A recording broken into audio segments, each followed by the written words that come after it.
चमेलीपुर नाम के एक छोटे से गांव में सीता और गौरी नाम की दो बहनें रहती थीं। दोनों बहुत ही मेहनती और सीधी सादी थीं। हर सुबह सूरज निकलने से पहले ही दोनों उठ जाती, फिर गांव के सेठ के खेतों पर मजदूरी करने चली जाती। दिन भर कड़ी धूप में काम करती, कभी फसल काटती, कभी खेतों में पानी देती तो कभी अनाज साफ करती। सीता और गौरी दोनों तेज धूप में खेत पर काम कर रही होती हैं। जी सेठ जी, बुलाया आपने? कोई काम था क्या? हाँ, काम था इसलिए बुलाया है।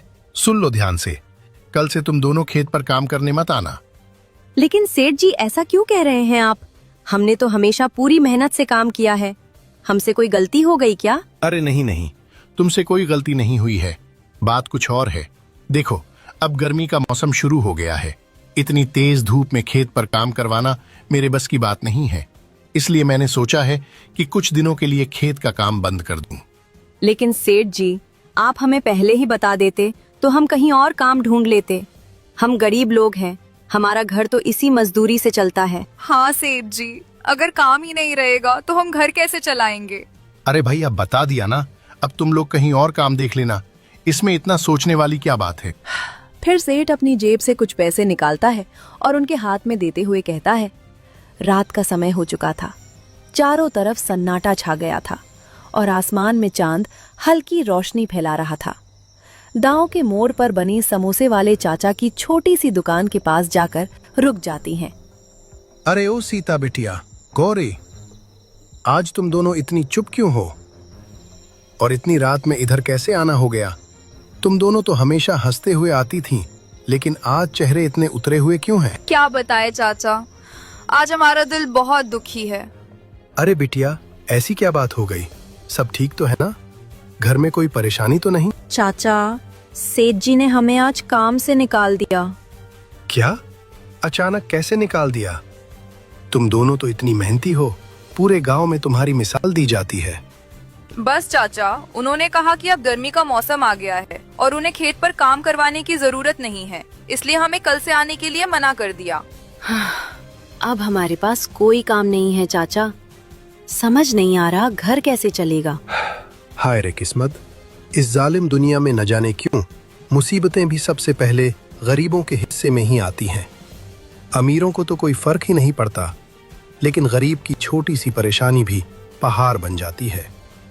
चाचा रहने दीजिए, अब जो होना था हो गया। हमें तो बस आगे का रास्ता देखना है। चाचा, हमारे लिए 2 प्लेट समोसे लगा दीजिए। सुबह से कुछ भी नहीं खाया है, बहुत भूख लगी है।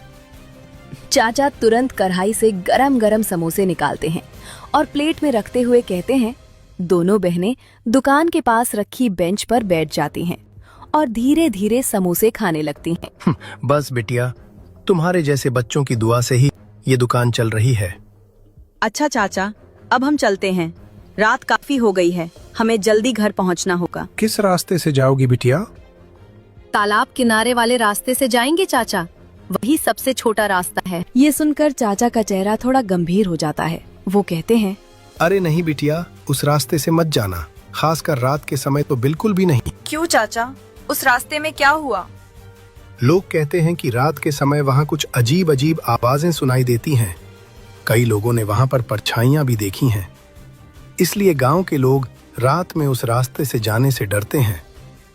अरे चाचा, आप भी ना, हमें क्या डरा रहे हो?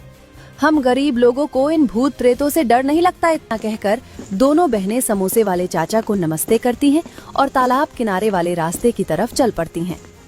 अचानक दूर जंगल की तरफ से जोरदार शेर की दहाड़ सुनाई देती है। ये आवाज सुनते ही दोनों बहनें घबरा जाती हैं। इतने में झाड़ियों के पीछे से किसी के कदमों की आवाज आती है। तभी झाड़ियों से एक लड़की बाहर निकलती है। चांदनी में उसका चेहरा साफ दिखाई देता है। वो लड़की कहती है। डरो मत, मैं इंसान ही हूँ। अरे बहन, तुम्हारा बहुत बहुत शुक्रिया। अगर तुम अचानक सामने नहीं आती तो डर के मारे हमारी तो जान ही निकल जाती। सच में, अभी जो शेर की आवाज आई थी उससे हम दोनों बहुत डर गए थे। वैसे मेरा नाम चमेली है, लेकिन तुम दोनों इस सुनसान जंगल में क्या कर रही हो? पहले तुम बताओ, तुम इस शमशान जैसे जंगल में अकेली क्या कर रही हो? असल में मैं रास्ता भटक गई थी। मुझे इस इलाके का ठीक से पता नहीं है, इसलिए इधर उधर घूमते घूमते यहाँ आ गई। क्या बताए बहन, हम अपने घर जा रहे थे, पहले हम गांव के सेठ जी के खेत पर मजदूरी किया करते थे। हाँ, लेकिन आज सेठ जी ने हमें काम से निकाल दिया। अब हमारे पास कोई काम नहीं बचा है। अरे काम से निकल गई तो क्या हुआ, तुम लोग अपना कोई छोटा मोटा काम क्यों नहीं शुरू कर लेती?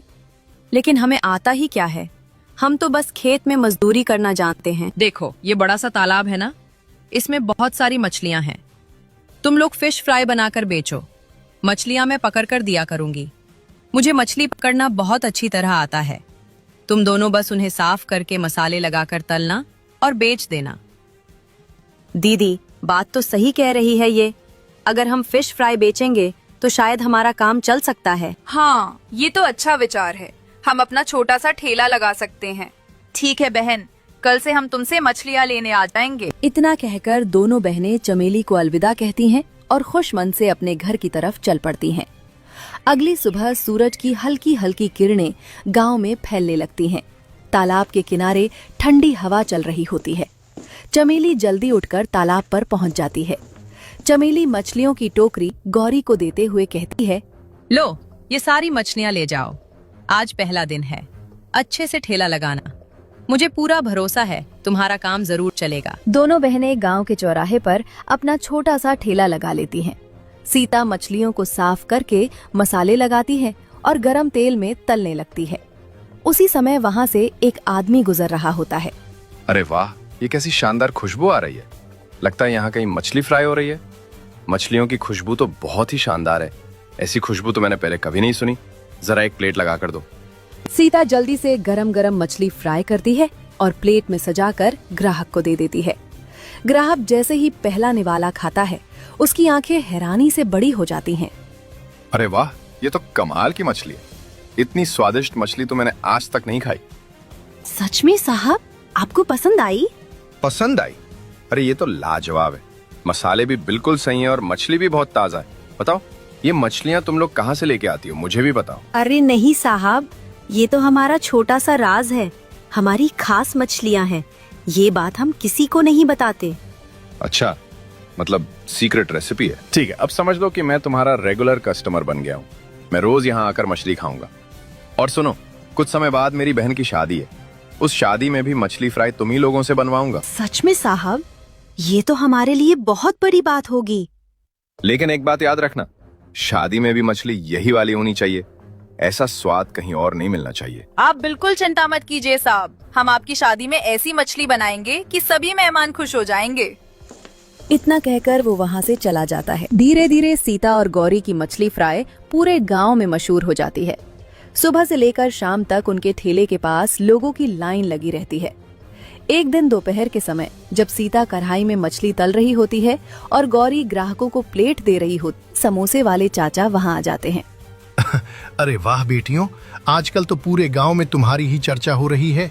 हर कोई कह रहा है कि सीता और गौरी की मछली फ्राई सबसे स्वादिष्ट है। अरे चाचा, आप भी आ गए, आइए बैठिए। आज आपको भी हमारी मछली जरूर खिलाएंगे। लेकिन पहले मुझे ये तो बताओ कि तुम दोनों आखिर कैसी मछलियाँ बेच रही हो। जहाँ भी जाता हूँ बस तुम्हारी मछली की ही तारीफ सुनने को मिलती है। चाचा, हम दोनों तालाब किनारे की मछलियाँ बेच रहे हैं। वहाँ की मछलियाँ बहुत स्वादिष्ट होती हैं। तालाब किनारे से? लेकिन बेटियों, वहाँ तो मैंने कभी मछलियाँ नहीं देखी। क्या मतलब चाचा? मैं तो उस तालाब के पास सालों से जाता रहा हूँ। वहाँ तो बहुत कम मछलियाँ होती हैं और कई लोग तो कहते हैं कि अब वहाँ मछलियाँ रहती ही नहीं। ये सुनकर सीता और गौरी दोनों एक दूसरे की तरफ देखने लगती हैं। लेकिन चाचा, हमें तो रोज वहीं से मछलियाँ मिल जाती हैं। बेटी, मैं तुम्हें डराना नहीं चाहता, लेकिन तालाब के पास का इलाका थोड़ा अजीब माना जाता है। गांव के लोग वहां रात के समय जाने से बचते हैं। लोग कहते हैं कि उस जगह पर कई साल पहले कुछ अजीब घटनाएं हुई थीं, इसलिए गांव वाले उस जगह से दूर ही रहते हैं। लेकिन चाचा, हमें तो वहाँ कोई परेशानी नहीं हुई। मैं बस इतना कह रहा हूं कि तुम दोनों अपना ध्यान रखना, काम करो, मेहनत करो, लेकिन संभल कर। और हाँ, अब इतनी बातें हो गई। हाँ, मुझे भी एक प्लेट मछली फ्राई खिला दो। आखिर पूरे गांव में जिसकी इतनी तारीफ हो रही है, उसे मैं कैसे छोड़ सकता हूँ। इतना कहकर समोसे वाले चाचा वहाँ से चले जाते हैं। अगले दिन शाम का समय था। आसमान में सूरज ढल रहा था और तालाब के किनारे हल्की ठंडी हवा चल रही थी। दोनों बहनें धीरे धीरे तालाब किनारे पहुंचती हैं और आवाज लगाती हैं। चमेली, ओ चमेली, कहाँ हो तुम? थोड़ी ही देर में झाड़ियों के पीछे से चमेली निकल कर आती है। अरे सीता, गौरी, तुम दोनों यहाँ? आज अचानक कैसे आना हुआ? बस चमेली, सोचा आज काम थोड़ा जल्दी खत्म हो गया तो अपनी सहेली से मिलाते हैं। हाँ, आखिर तुम हमारी सबसे अच्छी दोस्त हो। तुम्हारी वजह से ही तो हमारा काम चल पड़ा है। अरे दोस्ती में धन्यवाद कैसा, हम तीनों तो अब पक्की सहेलियां हैं। चमेली, तुम्हें पता है, अब तो हमारी मछली फ्राई पूरे गांव में मशहूर हो गई है। सच में? ये तो बहुत अच्छी बात है। मैंने कहा था ना कि तुम्हारा काम जरूर चलेगा। हाँ, रोज इतने ग्राहक आते हैं कि कभी कभी तो मछलियाँ कम पड़ जाती हैं। तीनों बातें करते करते हंस रही होती हैं। तभी अचानक चमेली उठती है और तालाब के बिल्कुल किनारे खड़ी हो जाती है। अरे चमेली, सावधान, किनारा फिसलन वाला है। चमेली सीधे तालाब के पानी में गिर जाती है। दोनों बहनें डर से एक दूसरे का हाथ पकड़ लेती हैं और तालाब के शांत पानी को घबरा कर देखने लगती हैं। दीदी, अब हम क्या करें? चमेली तो कहीं दिखाई ही नहीं दे रही। अब मुझे पानी में कूदना ही पड़ेगा। वो हमारी सहेली है, हम उसे ऐसे नहीं जाने दे सकते। नहीं दीदी, अगर आप पानी में कूदेंगे तो आप भी डूब सकती हैं। ये बहुत गहरा तालाब है। कोई बात नहीं बहन, तू तो यही है ना, तू चिंता मत कर। मैं जल्दी ही चमेली को ढूंढकर वापस आ जाऊंगी। नहीं दीदी, अगर आप जा रही हो तो मैं भी आपके साथ चलूंगी। मैं आपको अकेले नहीं जाने दूंगी। ठीक है, अगर हम दोनों साथ रहेंगे तो शायद हमें चमेली जल्दी मिल जाए। दोनों बहनें एक दूसरे का हाथ मजबूती से पकड़ लेती हैं और अगले ही पल दोनों बहनें तालाब के पानी में कूद जाती हैं। पानी के अंदर चारों तरफ अंधेरा सा होता है। दोनों बहनें तैरते हुए नीचे की तरफ जाने लगती हैं। जैसे जैसे वे पास पहुंचती हैं, उनकी आंखें हैरानी से फैल जाती हैं। महल सोने की तरह चमक रहा होता है और उसके चारों तरफ रंग बिरंगी मछलियां तैर रही होती हैं। दीदी, ये कैसा महल है? मुझे तो कुछ समझ ही नहीं आ रहा। हाँ गौरी, ये सच में बहुत अजीब है। पानी के अंदर महल और हम आराम से सांस भी ले रहे हैं। दीदी, कहीं ये कोई जादुई जगह तो नहीं? दोनों महल के बड़े दरवाजे के सामने पहुंच जाती हैं। सीता और गौरी सावधानी से उस रहस्यमयी किले के अंदर प्रवेश करती हैं। अंदर का नजारा देखकर दोनों हैरान रह जाती हैं। थोड़ा आगे बढ़ते ही दोनों की नजर एक लोहे के बड़े पिंजरे पर पड़ती है। पिंजरे के अंदर उनकी सहेली चमेली बंद होती है।